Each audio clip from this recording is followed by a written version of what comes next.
এর সাথে সাথে এই মুহূর্তে সোশ্যাল মিডিয়ায় একটা জিনিস ভীষণভাবে ট্রেন্ড হচ্ছে, সেটা কি জানেন? সেটা এরাই করছে যারা বিশেষ করে সম্প্রীতির কথা বলে আর যারা ধর্মনিরপেক্ষ বা সেকুলার হিন্দুগুলো। তারা এখন সম্প্রীতির দোহাই দিয়ে সব কিছুকে মিলিয়ে নিতে চাইছে।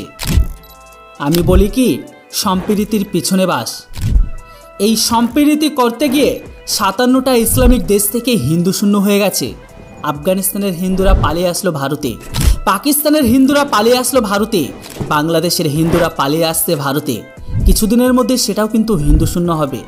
এমনকি বেঙ্গলের হিন্দুরাও তারাও কিন্তু নদীর এপার থেকে ওপারে আসতে শুরু করেছে।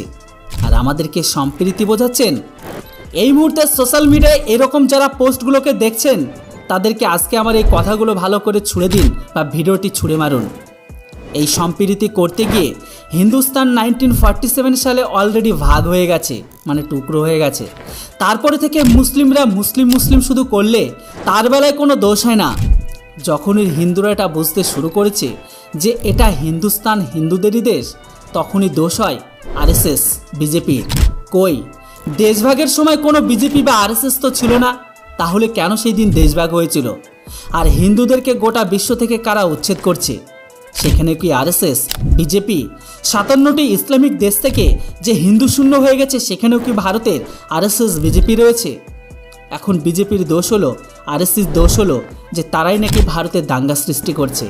আর ইসলামিক জঙ্গিগুলো তারা তো সাধু, তারা মনে হয় ভাজা মাছকে উল্টে খেতেই জানে না, তারা কিছুই করে না।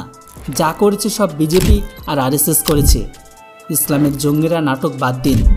ইসলামিক মাদ্রাসা থেকে শুরু করে ইসলামিক ব্যক্তিরা তাদের বাচ্চা আর তাদের ছোট ছোট বাচ্চাদের তাদের ঘরের ভেতর থেকে শুরু করে তাদের মাদ্রাসায় এটাই শেখায় যে ইসলামিক সব থেকে বড়, তাদের কাছে ইসলামী সব থেকে বড়, বাকি যে সমস্ত জাতি বা অন্যরা আছে তাদের কাছে কাফের। হিন্দু কোনোদিন তাদের ভাই হতে পারে না বা বন্ধু হতে পারে না। যেখানে আজকের দিনে তাদেরই জাতের শিয়া সুন্নির মিল হয়নি, যে সমস্ত মুসলিমরা তাদের ভাষ্যমতে হিন্দুদেরকে গোবরখোর, মুতখোর, মালায়ন, মূর্তি পূজাকারী এই সমস্ত বলে ডাকে, তারা আবার এখানে সম্প্রীতির বার্তা বোঝাচ্ছে আমাদের। যেখানে বেঙ্গলের সংখ্যালঘুরা কম থাকে, সেখানে হিন্দুদের ওপর ছড়ানো হয় ফুলের বৃষ্টি, যেখানে বেশি থাকে সেখানে ছড়ানো হয় ইট বৃষ্টি। এখন হিন্দুরা বুঝে গেছে আমাদের সব থেকে বড় শত্রু হচ্ছে ইসলাম। ইসলাম নিজেদের মধ্যে ভাই বলে প্রমাণিত করতে পারে না। শিয়া সুন্নির মসজিদে ধামাকা করে, সুন্নিরা শিয়াদের মসজিদে ধামাকা করে, যেটা নাকি তাদের উপাসনালয়। কিন্তু এখানে অন্য ধর্মের দিকে তাকিয়ে দেখলে এমনটা খুঁজে পাবেন না। এরাই আবার বলে আর আমাদেরকে পাঠ শেখাতে আসছে সম্প্রীতির বার্তা। সমস্ত সেকুলার ধর্মনিরপেক্ষ শুধু কিন্তু আজকের দিনে হিন্দুরা হয়। কোনো মুসলিম সেকুলার বা ধর্মনিরপেক্ষ কোনো কিছুই হয় না। মুসলিম অনলি মুসলিমই হয়। যারা নিজেদের ভাই বোনকে ছাড়ে না, এরা আমাদের সম্প্রীতির বার্তা বোঝাচ্ছে। বেঙ্গলের পরিস্থিতিতে আমাদের চোখে আঙুল তুলে দেখিয়ে দিয়েছে যে ইসলাম আর টেরোরিস্ট একই মুদ্রার এপিট আর ওপিট। আর যখনই সমস্ত হিন্দুরা বুঝতে পেরেছে হিন্দুদেরও একটা সংগঠন দরকার, হিন্দুরা যে ঘুরে দাঁড়াতে শুরু করেছে, তখনই এই সমস্ত ইসলাম পড়া গ্রহণকারী টেরোরিস্টরা সম্প্রীতির বার্তা বোঝাতে চলে এসেছে আমাদের। কই, কখনো বা এখনো পর্যন্ত কোনো ইসলামিক টেরোরিস্ট আর কোনো ইসলামিক মন্ত্রীগণ সোশ্যাল মিডিয়ায় পোস্ট দিয়ে তো বলেনি যে এখানে যে হিন্দুদের ওপর নির্মমভাবে অত্যাচার করা হলো মুর্শিদাবাদের বুকে, সেটার জন্য আমরা লজ্জিত, আমাদের জাতি ভাই যেটা করেছে সেটা ঠিক করেনি। এমনকি হিন্দুদের সমস্ত কিছু ভুলিয়ে মোথাবাড়িকেও ভোলানোর চেষ্টা করানো হচ্ছে, মুর্শিদাবাদের ঘটনাকেও তারা ধামাচাপা দিয়ে ভোলানোর চেষ্টা করানো হচ্ছে। এখন তারা নতুন করে নাটক সাজাচ্ছে সম্প্রীতির বার্তা। এই সমস্ত ঘটনা কারা করলো? সব করেছে মুসলিমরা। কই, এর জন্য তো কোনো মুসলিম ব্যক্তি বা মুসলিম নেতা বা মুসলিম মন্ত্রী কখনো এটা বলে না যে সব কিছু আমাদের জন্য হয়েছে বা আমাদের ভুল হয়েছে।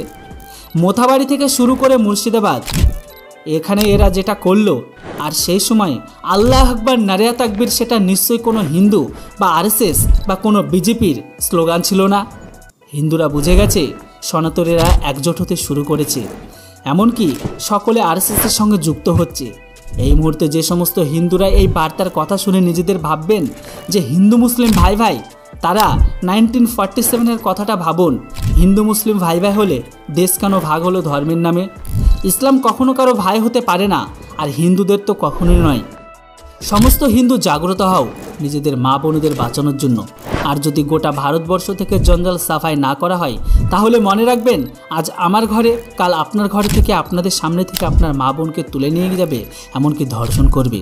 যেমনটা বাংলাদেশে দেখেছি, বাংলাদেশের টুপিদারি রাখা ব্যক্তিরা মন্দির পাহারা দিল, তারপর থেকে তারা কিভাবে ধ্বংস করলো সেটা গোটা বিশ্ব দেখেছি, আমি আপনিও দেখেছি। এখন ভারতে এদের একটাই ট্রাম্প কার্ড, সেটা হচ্ছে সংখ্যালঘু মরা কান্না আর সম্প্রীতির বার্তা বোঝানো। কই এত কিছু হবার পরেও মোথাবাড়ির ঘটনার পরে কোনো ইসলাম প্রোডাক্ট গ্রহণকারী ব্যক্তি তো বলেনি যেটা আমাদের তরফ থেকে ভুল হয়েছে। মুর্শিদাবাদের ঘটনার পরে কোনো ইসলাম প্রোডাক্ট গ্রহণকারী এটা তো বলেনি তাদের বক্তব্যে আরএসএস হিন্দু মুসলিম করাচ্ছে, বিজেপি হিন্দু মুসলিম করাচ্ছে, দাঙ্গাবাজ করাচ্ছে। তাহলে তাদেরকে একটাই প্রশ্ন করুন, ঘরবাড়ি জ্বালানোর সময় হিন্দুদের উপর অত্যাচার করার সময়, হিন্দু মেয়েদেরকে ধর্ষণ করার সময়, এমনকি সমস্ত কিছু লণ্ডভণ্ড করার সময়, বা মুর্শিদাবাদে যে ইসলাম প্রোডাক্ট গ্রহণকারীরা জিহাদি ছিল, আল্লাহু আকবর নারে তাকবীর কারা বলেছিল, এই সমস্ত স্লোগানগুলো কাদের মুখ থেকে শোনা গিয়েছিল? তাই এই সমস্ত ইসলাম প্রোডাক্ট গ্রহণকারী সম্প্রীতির বার্তা, এই সমস্ত বার্তায় কেউ চিড়ে ভিজবেন না। আর আজকে যদি আপনারা এদের কথা দিয়ে চিড়ে ভেজান, তাহলে মনে রাখবেন আজ আমার ঘরে হয়েছে কাল আপনার ঘরে হবে। এরা কখনো কারো না বন্ধু হতে পারে, আর না এদের ভারত দেশ হতে পারে। এরা চাই ইসলামিক শাসন, ইসলামিক দেশ। ভাই তো অনেক দূরের কথা, বাকিটা আপনারা বুদ্ধিমান ঠিকই বুঝে গেছেন। জয় সনাতন, জয় হিন্দু। ঘুমন্ত হিন্দু সনাতনী বাঙালিদের কি ঘুম ভেঙেছে? না এখনও পর্যন্ত ভাঙেনি? মুর্শিদাবাদ ওয়েস্ট বেঙ্গলের পরিস্থিতিকে দেখে না এখনও তারা শিক্ষা পায়নি? যে দুজনকে ইসলাম প্রোডাক্ট গ্রহণকারী জিহাদিরা কুপিয়ে মারল, তারা কিন্তু কেউ বিজেপি ছিল না, তারা ছিল স্বয়ং সিপিএম সমর্থক। বুঝতে পারছেন কেন তাদেরকে মারা হয়েছে? যাই হোক, আজ থেকে কিছুদিন আগে পশ্চিমবঙ্গ দেখলো এক অদ্ভুতপূর্ব দৃশ্য। রামনবমী মিছিলে হাঁটছেন কারা কারা? নাকি শতাব্দী রায়, অনুব্রত মণ্ডল, কুণাল ঘোষ, বাঘা বাঘা নেতারা। কি এমন হলো যে বহিরাগত রাম আজকে ঘরের ছেলে হয়ে গেল? আসলে কি জানেন, ভোট বড়ই বালাই। কিসের জন্য বহিরাগতরা আজকে ঘরের ছেলে হয়েছে?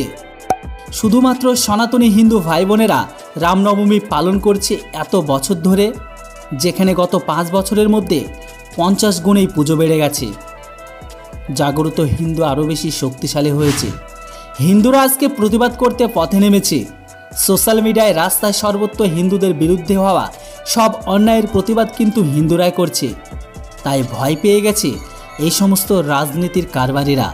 তারা ভাবছে যে যদি সাম্প্রদায়িকতাকে সরিয়ে রেখে সম্প্রীতির বুলি আওড়ে অতিরিক্ত 5% যদি একটু এদিক ওদিক হেরফের করে দেওয়া যায়, এটা বুঝিয়ে যে দেখো আমরা সাম্প্রদায়িক নই, আমরা সেকুলার, আমরা সব দলকে নিয়ে চলি, সব ধর্মকে নিয়ে চলি, আর যদি এটাই দেখানো যায় ব্যাস, তাহলেই তো কেল্লাফতে।